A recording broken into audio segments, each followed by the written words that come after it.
Que legal ter você por aqui para nós batermos mais um papo sobre escola bíblica dominical. Bom, se você está aqui é porque você gosta desse assunto e você ou é um professor, ou é um superintendente, ou é um aluno, um estudioso das Sagradas Escrituras. Nós estamos aqui, toda semana batendo um papo sobre escola bíblica dominical, um resumo das lições Betel. A lição que nós estaremos abordando nesse momento é a alienação humana a partir da queda. Esse é o nosso tema. Qual o texto áureo dessa lição? O texto áureo diz assim: e ele disse, ouvi a voz do Senhor soar no jardim e temi, porque estava nu e me escondi.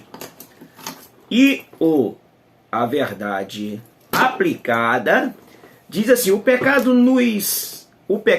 ao nos alienar de Deus provoca danos em todas as nossas relações. Pecado é danoso. E quais são os objetivos? Aquilo que vai nortear essa lição diz assim: citar os efeitos do pecado na relação a si mesmo, mostrar o efeito do pecado em relação ao próximo e falar acerca dos efeitos do pecado em relação a Deus. Que coisa feia é o pecado, não é?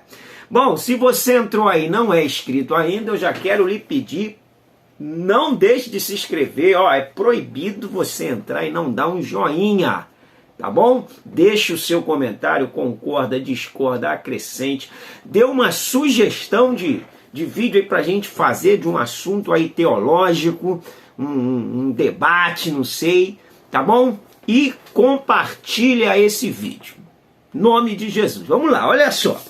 O texto de referência que a gente não lê para ganharmos tempo diz assim, que é o Gênesis 3, 8, 9, 10, 11 e 12. Esse que é importante. O 12, eu queria só destacar um assunto rápido no 12 que diz assim, e então disse a mulher, então disse Adão a Deus: a mulher que me deste por companheira, ela me deu da árvore e comi. Que dá uma tônica importante. Vamos lá, amigo professor.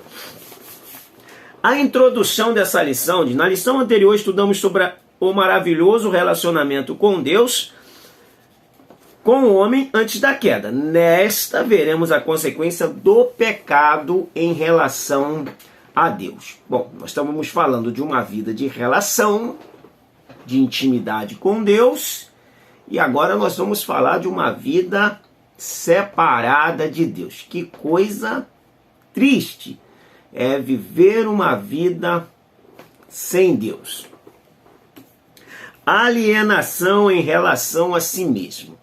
Primeiro problema que o homem arrumou quando ele desobedeceu a Deus foi ter um rompimento consigo mesmo. Ele rompeu com o seu próprio interior e passou a viver crises existenciais, crises internas, lutas, guerras, batalhas, em consequência do ato de desobediência. E é claro que a guerra interna ela vai gerar uma guerra externa. Tudo que se exterioriza, ele começa no interior e deságua para o exterior, sejam coisas boas ou coisas ruins. Por isso que é importante, é bom a gente atentar para o que Deus disse, usando o escritor de Provérbios, no capítulo 4 e no versículo 23. De tudo que se deve guardar, guarda o teu coração, porque dele procede a saída da vida. Que coração? Bom, coração é uma figura de linguagem para a gente falar do âmago do nosso ser, do interior, do nosso mundo interno, que é algo muito difícil da gente conseguir compreender e conseguir dominar as ações internas dentro da gente, tá bom? Vamos para o 1.1. Diz assim, ó, vergonha de si mesmo. A primeira alienação vivida pelo homem como consequência do pecado foi em relação a si mesmo, e Satanás lhe promete mais liberdade. Eles acabam experimentando menos liberdade, vivendo pela primeira vez a experiência de vergonha. Por que o homem passou a ter vergonha? Até então, eles viviam no estado da inocência, viviam nu, não havia malícia, não havia maldade, e quando eles pecam, eles percebem logo o seu estado. E quando eles percebem o seu estado, eles procuram logo fazer uma veste, traçar uma veste, não sei como que eles fizeram, mas eles se cobriram. É o que diz o texto, que eles se cobriram. Assim que perceberam, eles se cobriram. Então o pecado entrou e eles acabaram cometendo esse ato e enxergaram em si o problema que eles haviam arrumado. E aí no decorrer do texto nós vamos ver toda a sequência que eles acabaram arrumando, porque eles, além de arrumarem uma guerra com eles mesmos, também arrumaram uma guerra com Deus. E Deus vai procurar Adão e Eva, como era de costume, e aí ele vai nos discorrer do texto aqui, falar a respeito do que havia acontecido. Então, vergonha de si mesmo é o problema interno, é o problema que afetou o homem. E Jesus veio para restaurar essa comunhão. Jesus veio para restaurar o que foi quebrado no paraíso. Então Jesus na cruz do Calvário vem trazer de novo essa vida, esse relacionamento, essa paz que nós tínhamos com Deus e ela foi quebrada. Essa paz volta a reinar com Cristo. Por isso que ele disse que eu vos dou a paz, não a paz que o mundo dá. Porque o mundo ele tem uma falsa paz. Mas em Cristo nós temos a paz, e paz só é paz em meio à guerra, em meio a grandes lutas e a grandes tempestades. Vamos lá, o 1:2 diz culpa. Outra coisa que veio é a culpa. Sentimento de culpa. Já viveu o sentimento de culpa? Você pode até perguntar à sua classe. Alguém aqui já viveu o sentimento de culpa? Se você já tiver vivido também, professor, é importante que você fale, eu já vivi. Quem é que nunca viveu um sentimento de consciência culpada por ter feito algo que não deveria fazer e que sabe que aquilo ali pode tomar uma repercussão e acabar danificando muito a sua imagem? Então, se você já tiver também cometido, até de repente antes de conhecer Cristo, é bom que você também transpareça isso para a turma, até para que haja uma conexão sua com a turma. Isso é bem legal porque o aluno cria uma identidade com o professor. Eu acho que todos nós já vivemos um sentimento de culpa que nós paramos para pensar e falar, poxa, agora já era. Não é verdade? E aí resta a esperança da boca no pó ainda, para Deus ter misericórdia de nós. Ó, a primeira filha da culpa é a desculpa. Porque errar não é legal, errar é feio. Mas mais feio do que errar é não assumir o erro. Porque quando você não assume o erro, não há cura. Quando você terceiriza o seu erro, automaticamente você não se cura dele. E você vai terceirizar para alguém, você não. Alguém vai terceirizar essa culpa, vai jogar a culpa em alguém e não vai assumir. E quando a gente não assume os nossos erros, isso não nos cura, isso não nos sara. É importante a gente, dentro da nossa sinceridade, assumirmos as nossas culpas. Sabe por quê? Deus não quer as nossas desculpas, Deus quer as nossas culpas. Deus quer que a gente assuma. A primeira filha da culpa é a desculpa. Deus não quer desculpa, Deus quer culpa. Senhor, culpado foi eu. Foi eu que fiz. Eu que pisei na bola. Então, ó, é importante a gente trazer uma temática e uma tônica dentro de sala de aula, até para poder despertar a consciência, para a gente não viver algo que, na verdade, é fantasioso. Então, traga esse sentimento, essa fala para a sua turma, bem clara, para que todos possam entender e ver que há uma identidade ali naquele ambiente de ensino. Então, aí ele joga a culpa para cima de Deus, não da mulher.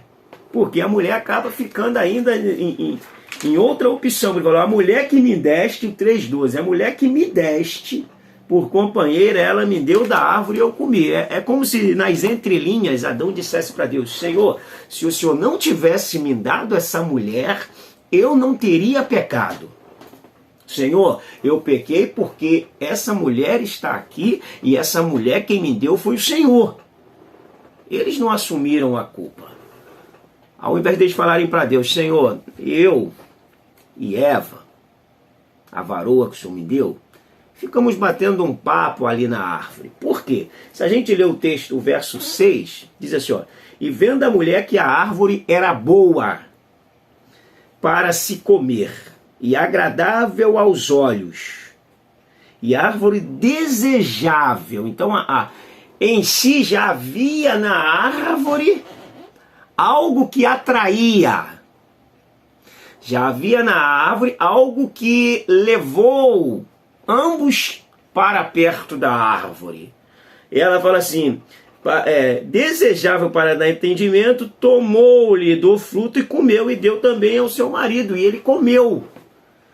Então, o fato de Adão e Eva comerem do fruto, a gente entende que eles não chegaram ali pela primeira vez. Já deveria ter um encanto pelaquela árvore sendo cultivado por eles. Já deveria ter uma aproximação e, de repente, esse bate-papo já vinha acontecendo frequentemente. Até que uma hora, quem chega muito perto do abismo, uma hora ele perde o freio e desce. Foi justamente o que aconteceu. Perto do abismo, vamos querer distância. Nome de Jesus. Vamos lá, o 1:3. Medo. Adão sempre sentia amor e segurança ao ouvir a voz de Deus. Mas após pecar pela primeira vez, ele sentiu medo. Medo.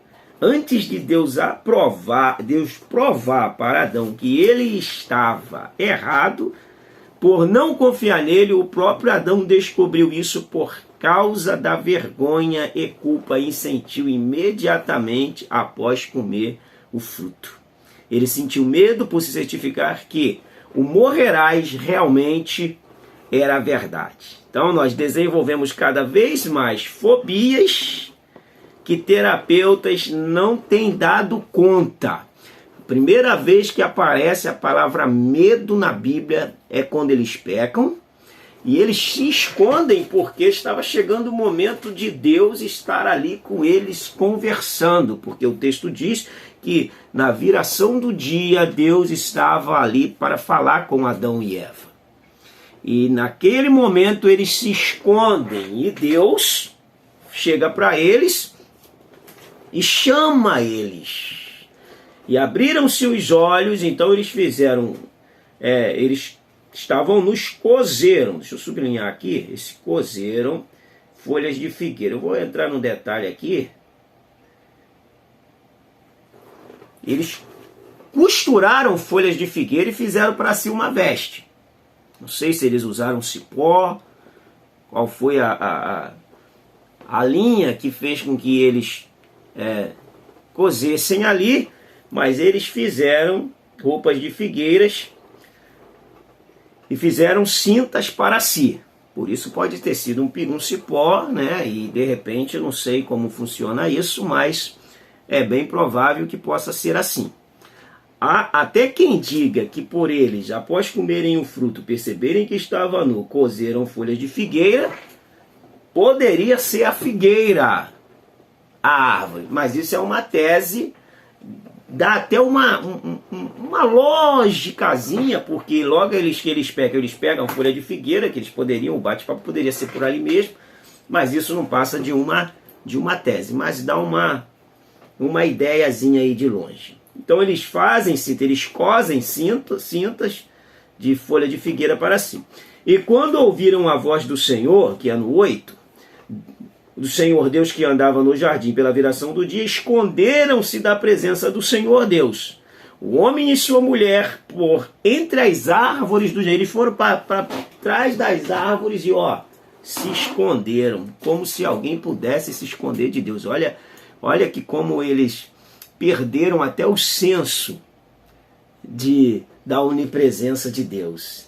E Deus, que sempre procura o homem para que o homem se manifeste e assuma o seu real estado, porque isso é importantíssimo para a sua libertação. Assumir o seu real estado. Senhor, fui eu que fiz, fui eu que pequei, fui eu que errei, fui eu que cometi, ao invés de terceirizar. A libertação está em assumir a culpa. E aí, então, chamou Deus o homem e lhe perguntou: onde estás? Claro que Deus sabia, não é verdade? E Adão, ao invés de ir de encontro ao Senhor, ele responde: ouvi a tua voz soar no jardim, e porque estava nu, tive medo e me escondi. E aí perguntou Deus: quem te fez saber que tu estavas nu? Tá vendo como é que Deus se procura o homem? Quando Caim mata Abel, Deus também fala para Caim: por quê? Antes de Caim matar Abel, quando o culto do Caim é rejeitado, Deus olha para Caim e fala assim: Caim, por que o teu semblante está caído, Caim? Se tu fizeres bem, não será aceito? O pecado jaz à tua porta, para ti será o teu desejo, a ti convém dominar. Gênesis 4, 6 e 7. O que Caim faz? Caim maquina a morte do seu irmão. Mata o seu irmão e quando Deus vai procurar Caim, no verso 9,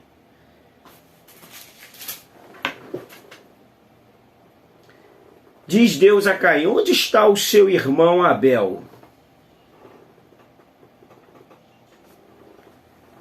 Não sei, ele responde.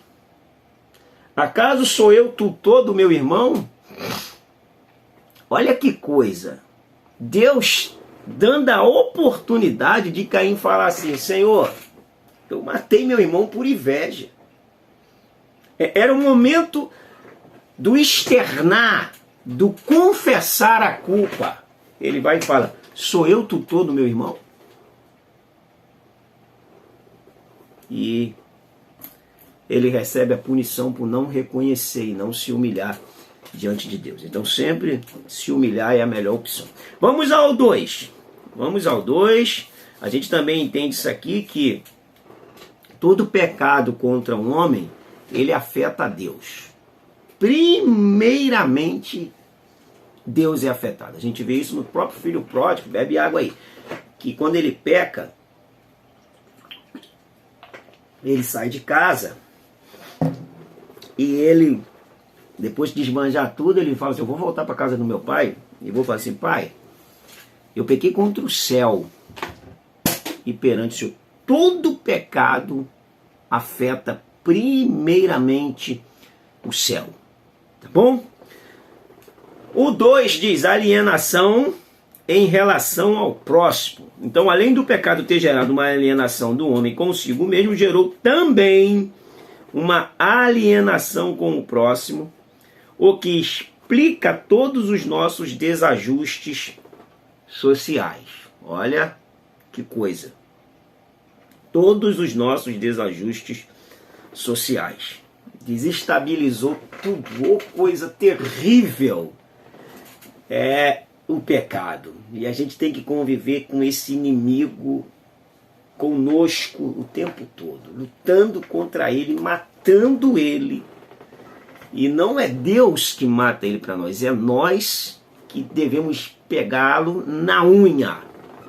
Porque Paulo disse aos Colossenses: fazei morrer a vossa natureza pecaminosa. Isso é a gente que tem que matar. E ela quer ressuscitar constantemente, não é verdade? Vamos lá, transferência de responsabilidade. É aquilo que nós falamos antes. É muito ruim quando as pessoas não assumem a culpa e fica falando que fez por causa de alguém. Ou seja, se alguém está nos induzindo a alguma coisa, a gente tem que se posicionar a favor de Deus. Entre você agradar um irmão e depois dar errado e você culpá-lo e desagradar a Deus, é claro que nós vamos agradar a Deus e desagradar o irmão. No máximo, a gente vai sempre procurar agradar o irmão. Mas quando o agradar ao irmão agredir o agradar a Deus, a gente abre mão de agradar o irmão para agradar a Deus. Mas sempre vamos tentar agradar a ambos, tá bom? Nada de transferência de responsabilidade. Nunca terceirize as suas responsabilidades. O 2.2 diz a perda da pureza. Então, quando eles perdem aquela pureza, primeiro eles percebem, né? O 2.25 diz que eles estavam nus. Eles logo percebem a sua nudez. Diz, ora, um e o outro, o homem e sua mulher estavam nus.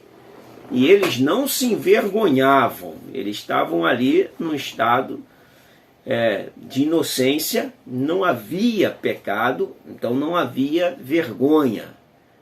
E quando eles perdem esse ato de pureza, primeira coisa que eles percebem é o seu estado e eles tentam se cobrir.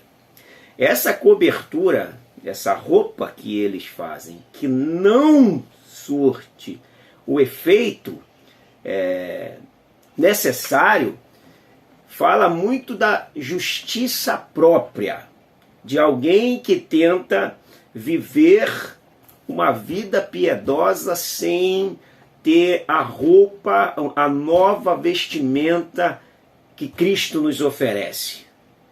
Então, essa roupa de Adão, que Adão faz, é aquele, a gente pode botar num paralelo daquela vida que o homem tenta arrumar para si e propagar que aquela ali é a vida que Deus quer. É a roupa própria, é a justiça própria. E a gente entende que Cristo, ele veio nos dar uma nova roupagem, arrancar a nossa roupa que nós costuramos, que nós remendamos e queremos viver com ela e servir a Deus. Ele vem tirar da gente essa roupa e nos colocar a veste nova.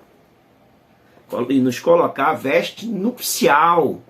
Se a gente ler, por exemplo, aqui em Mateus, capítulo 22, nosso tempo é corrido, vamos lá.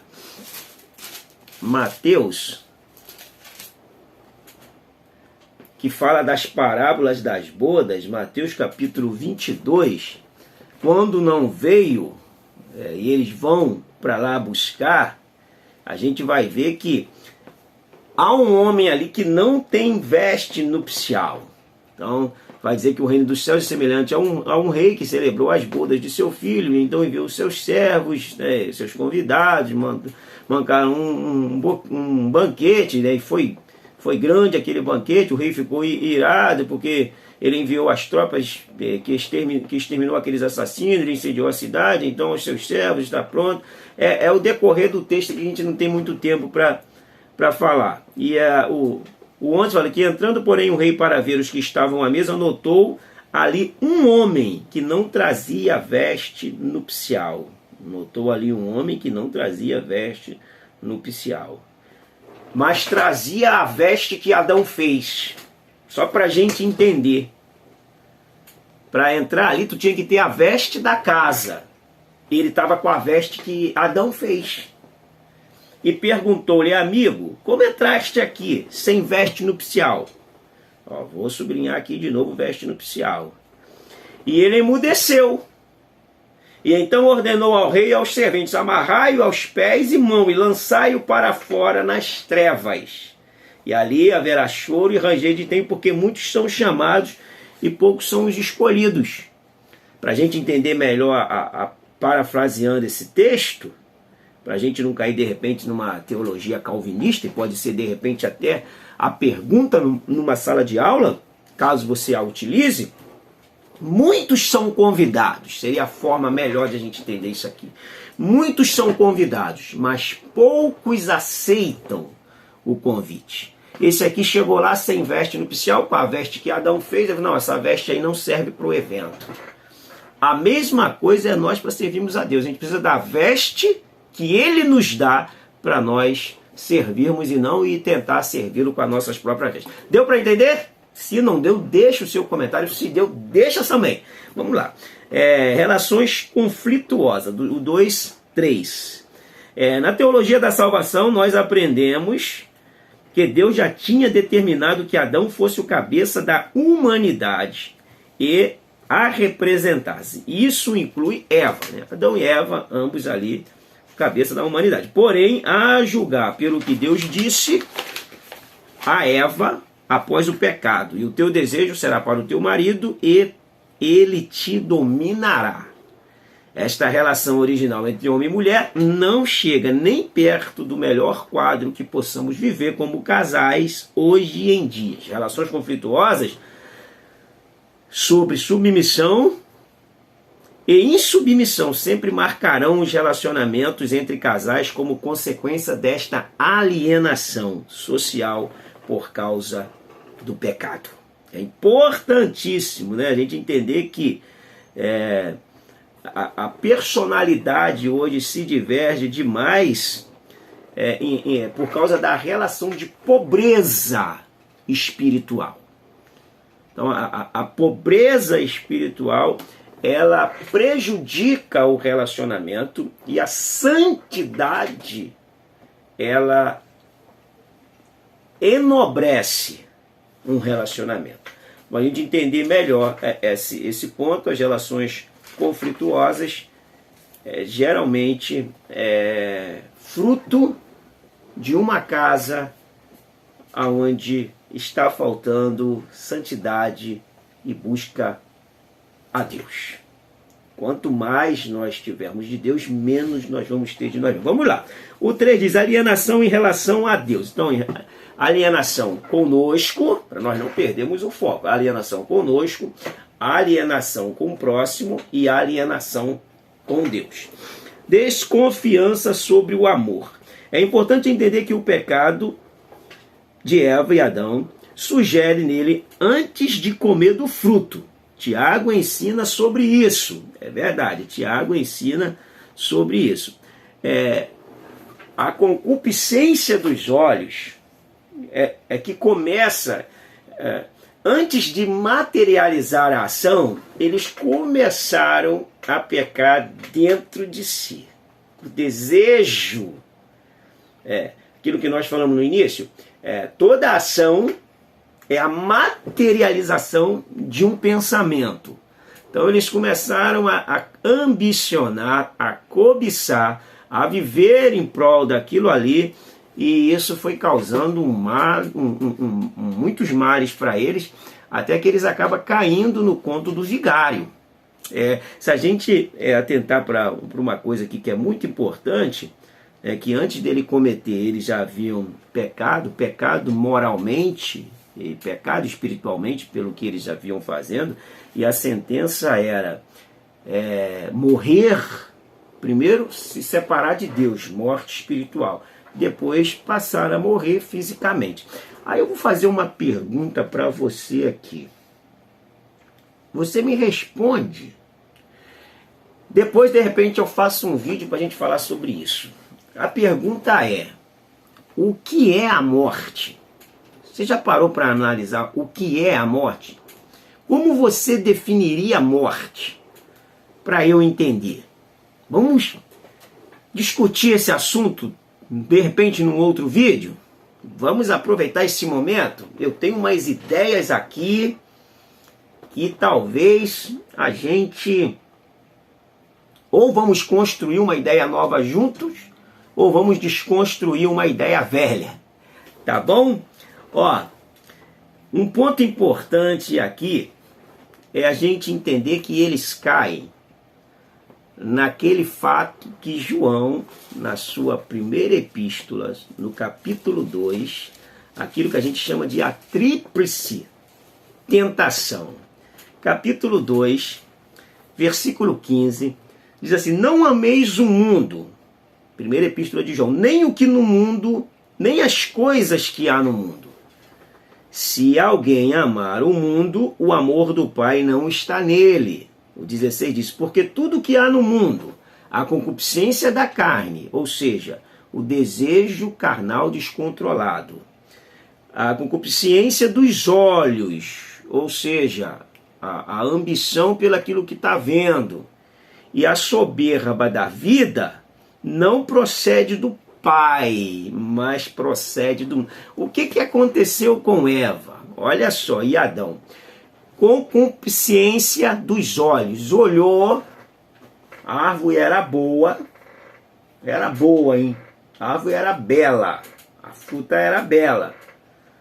Concupiscência dos olhos. Concupiscência da carne. Vontade de comer aquilo ali. Ainda mais com a oferta de que seria igual a Deus, que desemboca na soberba da vida. Então, concupiscência da carne, comeu. Não, concupiscência dos olhos, ficou olhando e admirando a beleza. Concupiscência da carne, comeu. E soberba da vida, vocês vão ser igual a Deus. Olha, ser igual a Deus era uma excelente proposta. E eles chegam lá. Mas vamos para mais um textozinho de alguém que caiu nessa tríplice tentação. Então nós falamos de 1 João 2,16. Olha Josué, rapidamente, deixa eu ver que horas tem. Rapidamente, Josué, capítulo 7, versículo 21. Ó, quando vi, isso é Acã, quando vi entre os despojos uma boa capa babilônica, vi concupiscência dos olhos, e 200 ciclos de prata, e uma barra de ouro do peso de 50 ciclos, cobicei, concupiscência dos olhos, concupiscência da carne, cobicei, e os tomei, e eis que estão escondidos na tenda, no meio da minha tenda, e a prata por baixo. Concupiscência dos olhos, vi. Concupiscência da carne, desejei. Isso é interessante para mim. Soberba da vida, isso vai me dar lucro. Isso tem valor. A soberba faz você ter um sentimento de superioridade. E eu que isso aqui, eu vou ser superior. Então Acã cai num pecado parecidíssimo com o que Eva comete e que o João adverte lá na epístola. Outro texto para a gente entender, 2 Samuel, capítulo 11. Sabe o que diz, né? 2 Samuel, capítulo 11, vai falar do adultério com Davi com Batseba. Então, para nós ganharmos tempo, ele vê a mulher tomando banho, ele procura saber quem é, e ele manda trazê-la. Concupiscência dos olhos, vê. Concupiscência da carne, traz para mim. Soberba da vida, eu sou o rei, eu tenho quem eu quero. Eu tenho quem eu quiser. Concupiscência dos olhos, concupiscência da carne e soberba da vida. Ó, também caindo no mesmo conto do vigário. Então é importante a gente se atentar para isso aí. Outro ponto importante, ó, Mateus, capítulo 4. Capítulo 4, também Jesus é tentado nessa mesma promessa. A gente lê do 4, 2 e 4, vai estar falando da necessidade física. Necessidade física. Manda que essas pedras se transformem em pães, já que és o Filho de Deus. Ó, que proposta. Do 5, 8, ele traz uma ambição política. Eu te dou tudo isso aí. Ele vai lá ó, 5, cadê? 5, 8. Levou a uma cidade, colocou sobre o pináculo do templo e disse: se és filho de Deus, atira-te daqui para baixo. Olha a ambição, Deus vai te livrar. Você vai fazer um espetáculo aqui e as pessoas vão te ovacionarem como Deus. E aí Jesus responde: está escrito, não tentarás o Senhor teu Deus. Em outras palavras, não force Deus a te livrar. Não é essa a proposta de Deus. E terceiro, uma tentação religiosa, uma presunção. Se me adorar, te dou isso, tudo isso aqui. Tudo isso é seu. Só você me adorar. Ó, que soberba da vida, você ter tudo isso aí. Jesus também é tentado nessa tríplice tentação. Só que ao contrário de Adão e Eva, ele mostra para nós o poder da resistência, não em nós, mas quando a palavra habita e atua nas nossas vidas. E aí, para a gente fechar aqui no 13, no 13 de Mateus também, 13, 22, diz assim, ó: e o que foi semeado entre os espinhos é o que ouve a palavra. Porém, os cuidados do mundo, a fascinação das riquezas sufocam a palavra e ela fica infrutífera. Os cuidados do mundo e a fascinação da riqueza. Oh, que a palavra reine em nossas vidas, que a palavra seja o nosso tesouro, que a palavra seja o nosso guia. Amém? Ó, vamos lá. Culpar Deus pelos erros. É terceirizar, foi aquilo que nós já falamos da outra vez. Terceirizando essa situação é complicado. Então sempre assuma a sua culpa e diga: foi eu que fiz. Diga para Deus. E diga para se atingiu alguém também e peça perdão e peça desculpas. É muito mais nobre e é muito mais cristão. O 3:3 diz: as maldições não são o final. Então, o morrereis de Deus começa a acontecer com parto, com dores, trabalho penoso, terra maldita e, finalmente, a morte. A graça de Deus em Cristo, entretanto, pode dar às mulheres a alegria de gerar filhos para Deus, mesmo com dor. Então, a maldição que Deus lançou sobre o homem não era o final. Porque quando ele lança a maldição, ele já lança a promessa de restauração, que é a promessa mãe de Gênesis 3:15. Então, graças a Deus, louvado seja Deus pela promessa que ele não nos abandonou, não nos deixou só, não nos deixa só e nos garante a vitória sobre nós mesmos, sobre a morte e sobre o pecado. Cristo triunfou. Aleluia! Oh, glória! Vamos fechando aqui a nossa lição e a conclusão diz que para estarmos bem com a gente mesmo e com o próximo precisamos estar de bem com Deus, de bem com a vida. A nossa relação com Deus é que determina todas as demais relações, é verdade. E o próprio Deus enviou seu Filho para proporcionar reconciliação entre o ser humano e Deus. Glória a Deus por Deus ser tão bondoso e tão misericordioso com as nossas vidas. Deus abençoe a vida, sua vida. Estamos chegando aqui para mais um fim dessa lição e ansioso para a nossa próxima lição Betel. Tá? Um grande abraço, fica com Deus. Até a nossa próxima aula. Ou, de repente, o próximo vídeo. Fica com Deus.